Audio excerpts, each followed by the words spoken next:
All of his co-workers were gone. What could it mean? Stanley decided to go to the meeting room. Perhaps he had simply missed a memo.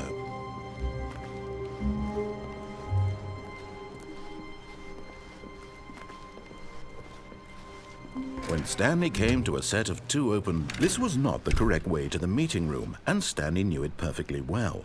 Perhaps he wanted to stop by the employee lounge first, just to admire it.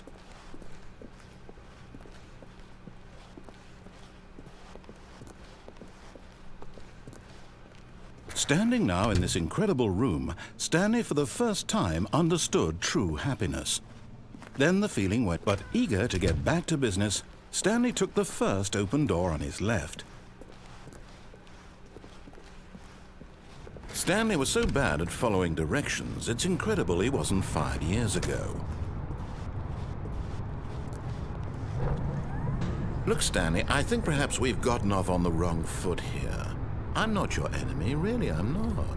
I realize that investing your trust in someone else can be difficult, but the fact is that the story has been about nothing but you all this time. There's someone you've been neglecting, Stanley. Someone you've forgotten about. Please, stop trying to make every decision by yourself. Now, I'm not asking for me, I'm asking for her. This is it, Stanley. Your chance to redeem yourself, to put your work aside, to let her back into your life. She's been waiting. That's her, Stanley. You need to be the one to do this. Oh, no, you can't. Did you just unplug the phone? No, that wasn't supposed to be a choice. How did you do that? You actually chose incorrectly? I didn't even know that was possible. Let me double check.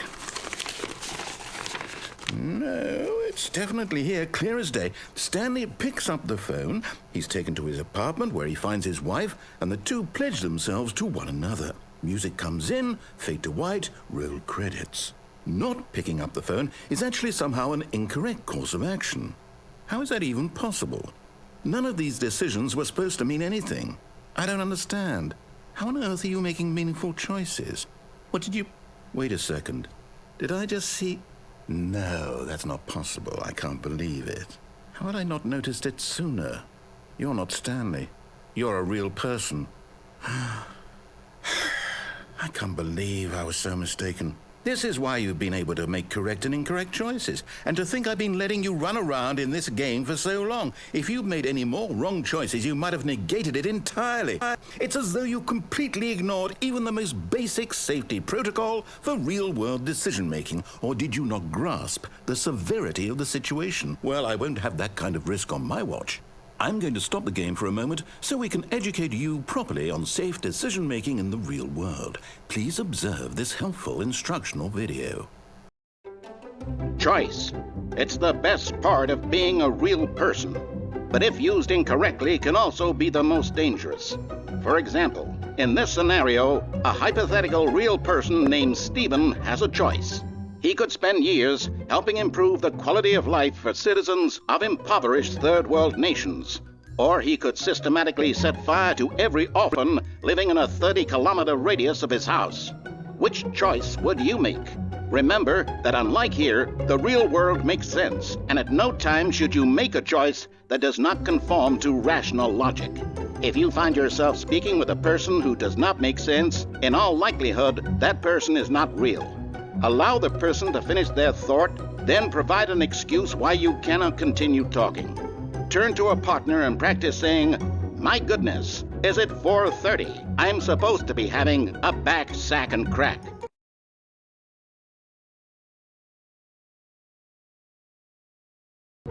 Excellent.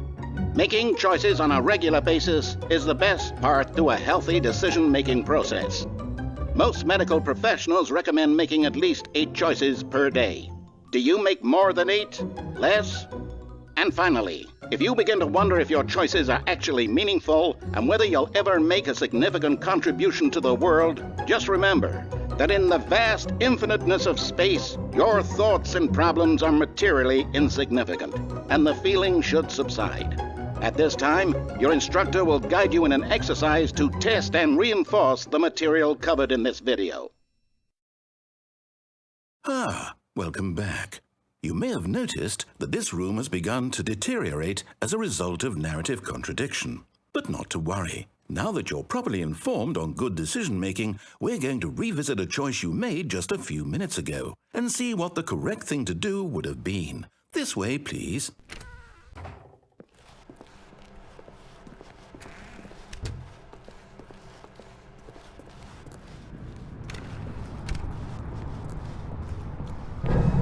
Now that we know your choices are meaningful, we can't have you jumping off the platform and dying.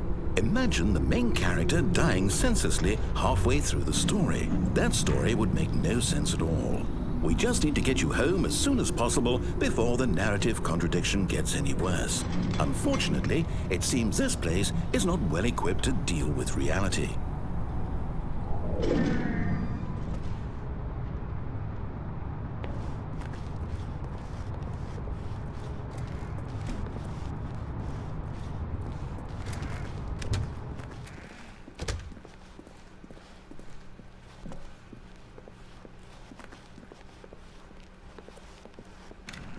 Almost there. You'll take the door on the left, back to the correct ending, the story will have resolution once again, and you'll be home free in the real world. Now remember, all you need to do is behave exactly as Stanley would. That means choosing responsibly and always putting the story first. I'm quite sure you'll be up to the task. Just follow my lead and you'll be fine. All right. When Stanley came to a set of 2 open doors, he entered the door on his left.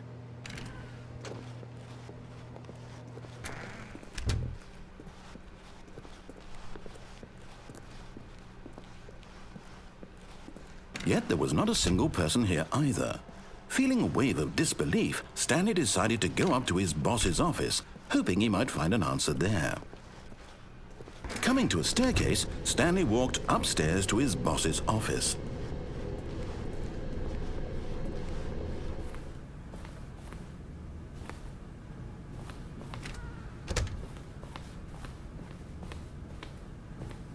Stepping inside his manager's office, Stanley was once again stunned to discover not an indication of any human life. Shocked, unraveled, Stanley wondered in disbelief who orchestrated this, until he saw the door with a voice receiver next to it. Surely behind this door lay all the answers to his questions. And beyond all probability, he knew the passcode.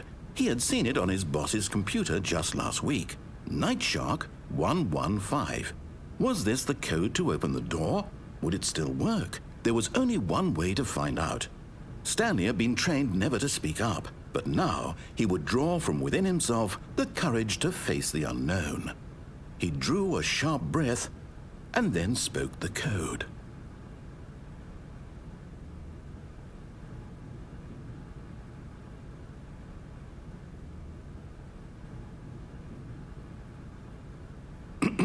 Stanley spoke the code. Nightshark 115. He spoke it into the receiver, right there on the wall.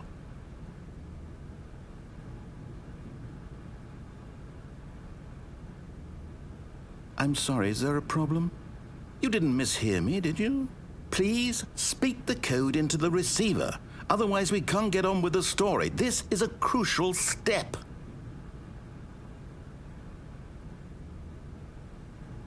Okay, fine, you're not going to do it, but you know what?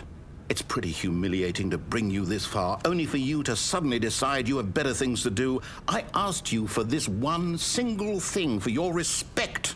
The kind of respect Stanley shows for his choices. He knows what it means to take a story seriously. If you didn't want to see what I had to show you, then why did you come here? You had a choice, you know. You could have gone through the door on the right. You could have done whatever the hell you wanted over there. Why did you come this way? Speak. Say something to me. Explain yourself, you coward. Behave exactly as Stanley would. That means choosing responsibly and always putting the story first. I'm quite sure you'll be up to the task. Just follow my lead and you'll be fine. All right. When Stanley came to a set of 2 open doors, he entered the door on his left.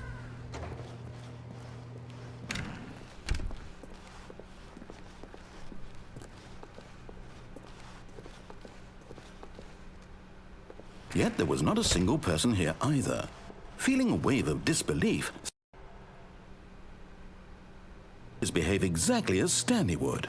That means choosing responsibly and always putting the story first. I'm quite sure you'll be up to the task. Just follow my lead and you'll be fine. All right. When Stanley came to a set of 2 open doors, he entered the door on his left. No! Why did you do that? Quickly, hurry back in the other direction. Perhaps we're not too late.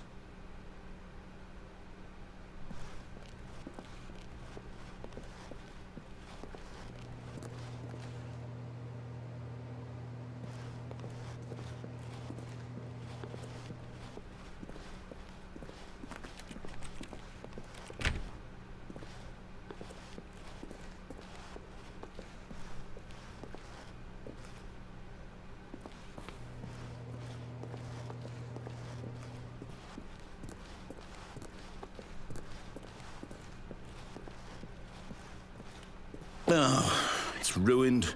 I can't believe, after everything we talked about, that my story, you've destroyed my work. Why? For what? What did you get out of that? What did you think was so special about seeing the game undone, left here like so much garbage? It's worthless now. And what am I supposed to do? Even if there were a way to continue, would it be worth it? To know that my story is now incorrect? How can I go back to that? I can't erase that knowledge. I'll have to live with it forever, reliving its impossibility forever. I couldn't live that way. Is it better to shut the game down entirely? To willingly destroy all of my work? I don't know. What's the answer? What do I do? What do I do? What do I... No, I have to. I have to shut the game down. I have to. I have to.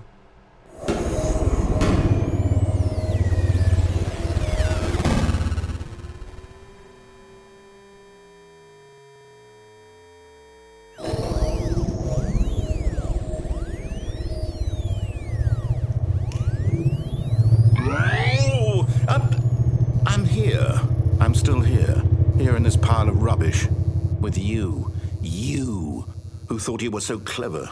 Now look where we are. My entire game is destroyed. It was the only thing in the world that was mine, and you've run it into the ground. What, did you think that would be funny? You just had to see? Didn't I impress upon you how important it was to be like Stanley? He actually knows how to do what I tell him to. He understands that if I say to do something, there's a damn good reason for it. That thought hadn't even occurred to you, had it? That there's a world outside of you? You're a child. Oh, my story. If you'd just gone through the door on the left, you would have seen it. There was a whole underground facility. You would have destroyed it and been victorious. It would have been so perfect. I worked so hard on it. I tried so hard. When Stanley came to a set of 2 open doors, he entered the door on his left. Stanley? Hello? Is everything okay? Stanley, please. I need you to make a choice. I need you to walk through the door. Are you listening to me? Can you hear me? Is everything all right? Stanley, this is important. The story needs you. It needs you to make a decision. It cannot exist without you. Do you understand me? Whatever choice you make is just fine. They're both correct. You cannot be wrong here. We can work together. I'll accept whatever you do. I simply need you to take that step forward, please. Choose. Do something. Anything. This is more important than you can ever know. I need this. The story needs it. So, you hear me? Are you there? Are you listening to this? Stanley, are you there? Okay. It's okay, I can wait.